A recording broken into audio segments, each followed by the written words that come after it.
tanggal 21 Juli.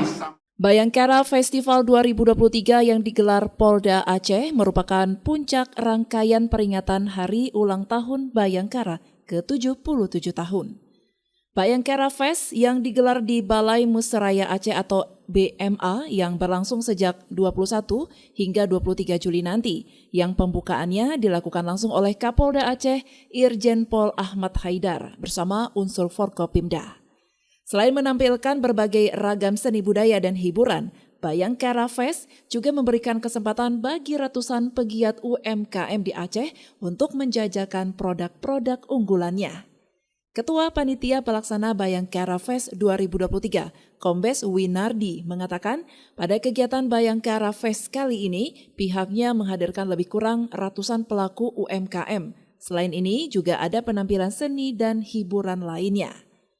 Winardi berharap dengan adanya Bayangkara Fest 2023 ini, ekonomi masyarakat Aceh dapat terus tumbuh sesuai dengan program kerja dan program pembangunan yang dijalankan pemerintah. Salah satunya pemulihan ekonomi nasional atau PEN pasca pandemi COVID-19. Dalam kegiatan ini kami tampilkan lebih kurang 100 UMKM yang terdiri dari UMKM kuliner, UMKM craft, kemudian seni budaya, fashion, dan sebagainya.